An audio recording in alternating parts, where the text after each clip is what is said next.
Bienvenue dans la 4e édition du calendrier Mairie Basilique.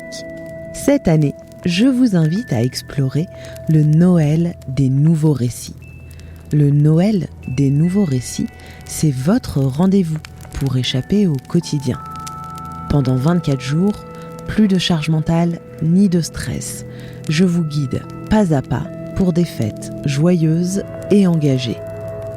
Et puis, bonne nouvelle, vous aurez aussi la possibilité de remporter de jolis cadeaux éthiques et durables. Rendez-vous dans la barre de description pour tenter votre chance. Bonne écoute!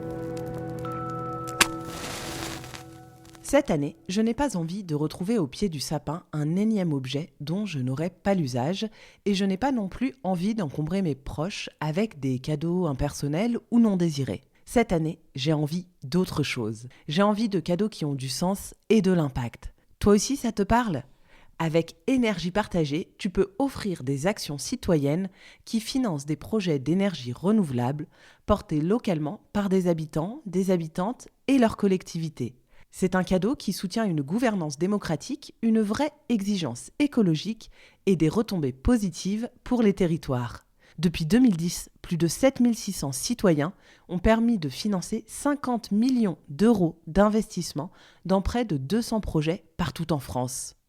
Et offrir une action, ça revient un peu à glisser un petit morceau de futur renouvelable sous le sapin pour contribuer à la transformation de notre monde. Ça fait rêver, non ? Alors rendez-vous sur énergie-partagée.org/offrir et dans la description de cet épisode pour en savoir plus.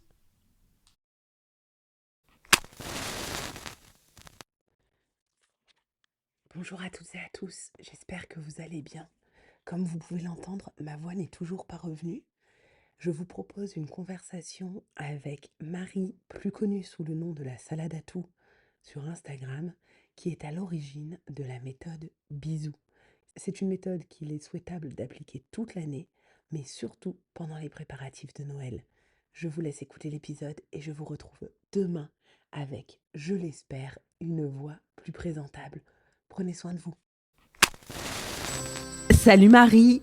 Salut! Je suis très contente de te recevoir au micro pour ce nouvel épisode de Mairie Basilique. Je vais d'abord t'inviter à te présenter brièvement et ensuite on s'attaquera à notre épisode du jour qui est consacré à la méthode Bisous pendant les fêtes. Merci pour ton invitation déjà. Donc moi c'est Marie Duboin du compte La Salade à tout. Je suis autrice de 3 livres aux éditions Erol sur la consommation responsable, créatrice de contenu engagé et j'écris aussi moi-même de mon côté des e-books, notamment un e-book sur le budget. Mon dada à moi c'est plutôt le budget en mode éco-responsable. Tout à fait.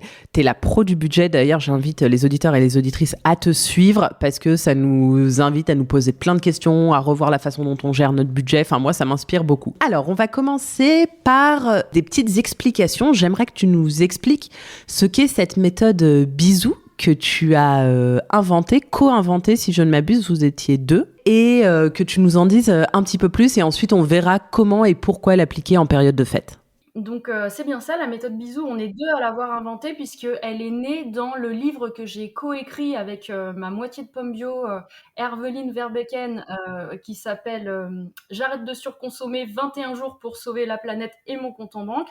Et ensuite, cette méthode, elle a eu tellement de succès on lui a écrit un livre entier qui s'appelle L'abus de consommation responsable rend heureux. Et donc la méthode Bisous, c'est un moyen mnémotechnique, c'est un peu un outil à avoir dans sa besace mentale pour lutter contre la surconsommation. À chaque lettre correspond une question à se poser avant d'acheter quelque chose. Donc on va se poser la question B, besoin. À quel besoin cet achat répond-il chez moi ? Et là, attention, on parle bien de besoins psycho-affectifs, tu sais, c'est les besoins de confiance en soi, les besoins de prouver quelque chose aux autres, etc. Ce genre de besoins. Ensuite, le I, la question c'est, est-ce que j'en ai besoin immédiatement ? Donc, on sait très bien que l'immédiateté, c'est la meilleure copine de l'achat compulsif. Pour lutter contre les achats compulsifs, on diffère toujours nos achats. Le S, c'est semblable. Est-ce que j'ai quelque chose de semblable qui peut faire l'affaire ? L'idée, là, c'est un peu d'éviter si possible les achats neufs, tout simplement. On peut acheter d'occasion, on peut fabriquer soi-même, on peut louer, on peut prêter, on peut acheter à plusieurs avec des voisins. Voilà, ce genre de choses. Le O, c'est le O de origine. Quelle est l'origine de cet objet?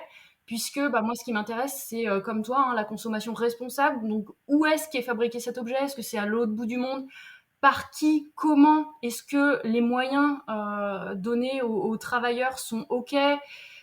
Voilà, l'origine de l'objet. Et le U, c'est la question de l'utilité. Est-ce que cet objet il va vraiment m'être utile dans mon quotidien ou bien est-ce que je vais l'utiliser seulement une fois par an? Est-ce que j'en ai vraiment besoin pour moi? Est-ce que ça va changer ma vie quotidienne? Ouais, quel usage aussi je vais en faire dans le temps, L'usage, etc. exactement. Donc en gros, une fois qu'on s'est posé ces 5 questions-là, ça nous donne un bon aperçu de si l'achat peut être judicieux ou pas, hein. La méthode Bisou est pas là pour qu'on n'achète plus rien du tout, hein. Mais ça nous permet une petite prise de recul qui évite en tout cas l'achat compulsif. Voilà, je voulais que tu nous en parles pour comprendre comment est-ce qu'on pourrait l'appliquer en période de fête, parce qu'on le comprend sur les achats, évidemment, mais comment ça peut nous aider à avoir une attitude plus éco-responsable pendant les fêtes de fin d'année? Moi, je trouve que la méthode Bisou, vraiment, elle est super pendant les fêtes. Il y a 2 moments, je trouve, où elle s'applique particulièrement bien. C'est pendant les périodes de soldes et promotions et pendant les périodes de fêtes de fin d'année, en fait. J'ai repris brièvement, point par point, en quoi ça peut s'appliquer pendant les fêtes. Le B de besoin, je pense que vraiment, on va pas chercher longtemps pour comprendre que le cadeau répond à un besoin psycho-affectif chez la personne qui offre aussi. Donc, pourquoi on va aller, par exemple, offrir des cadeaux coûteux? Qu'est-ce que ça signifie en fait? Qu'est-ce qu'on a envie de dire à cette personne? Est-ce qu'on a envie de rattraper des choses? Enfin, tu vois, je trouve que au moment des fêtes, il y a plein de choses psycho-affectives qui se jouent dans les familles et qui parfois sont compensées pour acheter une tranquillité ou quoi. Tu vois ce que je veux dire?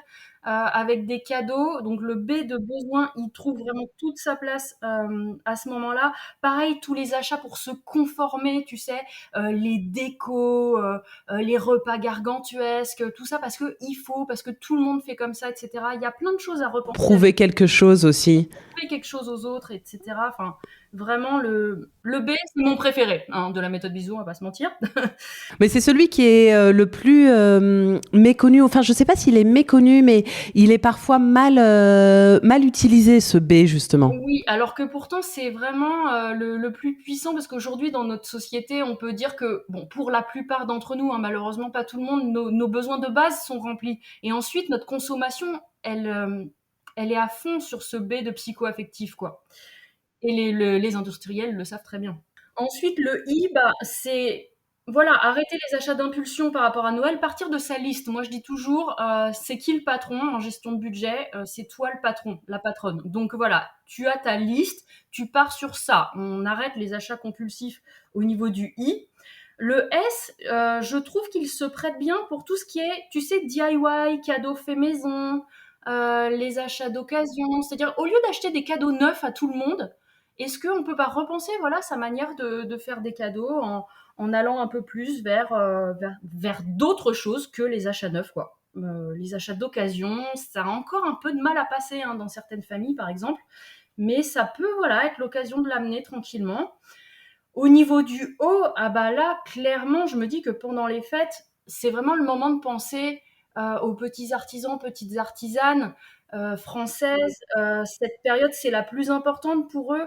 Donc, la question du haut, c'est vraiment à qui on a envie de donner nos sous en cette période de fête. Quel impact je veux avoir avec mon argent, évidemment. Exactement. Et enfin, le U de utilité. Alors, bien sûr, je vais pas dire qu'un cadeau a forcément vocation à être utile pour ses besoins primaires, mais on sait très bien que, je me rappelle plus du chiffre exact, mais le nombre de Français, tu sais, qui revendent leurs cadeaux le lendemain sur les plateformes. Inès me disait ce matin que c'est 27% des Français qui déclarent avoir eu des cadeaux inutiles, en gros. Hein. Voilà. Donc, la question du cadeau inutile, donc du U de la méthode Bisou, vraiment, elle se pose. Donc, bien sûr que on peut aimer faire des surprises ou on peut avoir des super bonnes idées de cadeaux. Après, moi, je suis pas contre les listes et même le fait de faire une wish list, tu vois, pour soi-même, diffuser sa wish list, ne pas hésiter à demander aux gens ce qu'ils souhaitent, etc. Ça me semble être une bonne idée pour lutter contre l'inutilité des cadeaux, justement. Oui, et puis ça n'empêche pas l'effet de surprise. On peut avoir l'effet de surprise avec un cadeau fait maison, par exemple. Tu vois, moi, j'aime beaucoup réaliser des petits albums photos pour mes proches avec des moments qu'on a passés dans l'année. Et puis, j'imprime quelques photos. Voilà, je trouve que c'est toujours sympa. On a l'effet de surprise avec ça. Et à côté, on va leur offrir quelque chose dont ils ont vraiment besoin, qui leur sera utile, quelque chose qu'ils souhaitent vraiment recevoir. Et ça évite quand même les déconvenus. Et puis, au final, laisser au placard des cadeaux ou les revendre ou les donner, ça contribue juste à polluer davantage. C'est pas vraiment ce qu'on veut en cette période de fête où on surconsomme déjà énormément. Ouais, c'est ça. Puis il y a toute la question des consommables aussi. Je me dis que ça, c'est des cadeaux qui seront toujours utilisés. Tu vois, tout ce qui est nourriture ou même cosmétique ou même, tu vois, des choses comme ça, des consommables. Ça, j'ai envie de dire, ça fait plaisir et c'est jamais perdu. Tout à fait. Est-ce que tu as d'autres conseils à nous partager? En fait, la méthode Bisou, on s'est rendu compte par son engouement quand elle a été créée dans notre premier livre que on a pu en écrire un deuxième entier, t'imagines? Ça veut dire que ça va beaucoup plus loin que la consommation, puisque la méthode Bisou, elle va parler de nos relations, elle va parler de nos valeurs, de nos actions, de qui on est, de notre identité, etc. Donc c'est extrêmement vaste, quoi. Merci Marie pour ces bons conseils. Est-ce que toi, tu as une initiative que tu as envie de soutenir particulièrement cette année, en cette période de fête? Ça peut être un individu, une association, un événement, peu importe. J'aime bien poser la question à certains invités de Mairie Basilique. Bah, tu sais, quand tu m'as envoyé cette question, j'ai cherché et je me suis dit, c'est difficile. C'est difficile parce qu'il y a plein d'artisans qui font des trucs chouettes, d'alternatives, etc. C'est pas forcément évident de choisir, mais par contre, j'aurais aimé répondre à cette question un petit peu en biais, en disant que la période des fêtes, et particulièrement la période de l'Avent, dans laquelle va tomber ton calendrier de l'Avent, c'est une période de don, en fait. Traditionnellement, hein, bien sûr, après, on n'est pas obligé de... Voilà, peu importe les religions, etc. Mais la période de l'Avent, c'est une période de don. Et du coup, bah, c'est aussi la bonne période, peut-être les auditeurs peuvent s'interroger si... euh, voilà, sur la question du don à une association qui leur tient à cœur en ce moment, ou même la question du cadeau sous forme de don à une association qui se fait de plus en plus. Moi, on va dire forcément un des derniers proches de nous, hein, parce qu'il y a aussi plus loin de nous malheureusement, mais proche de nous, une des dernières actions qui m'a le plus marqué, c'est celle du National de surveillance des arbres, tu sais. C'est vraiment une association qui m'a beaucoup marquée par son action très forte ces derniers temps et vers laquelle personnellement j'aurais envie de tourner quelques deniers prochainement. Merci Marie. Est-ce que tu as un mot pour clôturer cet épisode et qui nous permettrait de définir cette période de fête, un mot qui résonne pour toi en ce moment? Le mot qui me vient pour parler des fêtes de fin d'année, pour moi, c'est le mot convivialité, en fait. Si je devais en choisir qu'un, ça serait celui-là. Si j'ai le droit d'en mettre d'autres, je mettrais aussi partage et gratitude pour ce qu'on a déjà. Voilà. J'ai envie de dire que moi aussi, j'aime bien en fait la période des fêtes de fin d'année et qu'on peut être écolo sans tomber dans la surconsommation et en arriver à détester les fêtes de Noël et tout ça et de fin d'année. Voilà, on peut être écolo et aimer les fêtes de fin d'année justement pour tout ce qu'elles nous apportent de convivialité et de partage. Parfait, on terminera sur cette note positive. Merci infiniment Marie d'avoir pris le temps de nous partager les fondamentaux de la méthode Bisou. Et j'invite évidemment tous les auditeurs et toutes les auditrices à s'abonner à ton compte Instagram qui sera listé dans la barre de description et je listerai également tes ouvrages. Tu peux compter sur moi.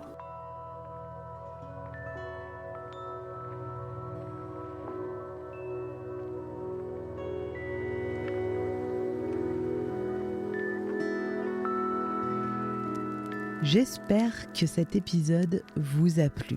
Je vous donne rendez-vous demain pour ouvrir ensemble une nouvelle case du calendrier. Et bien évidemment, si ça n'est pas encore fait, c'est le moment de tenter votre chance pour remporter l'un des 24 cadeaux que j'ai sélectionnés pour vous. Bonne écoute et à demain!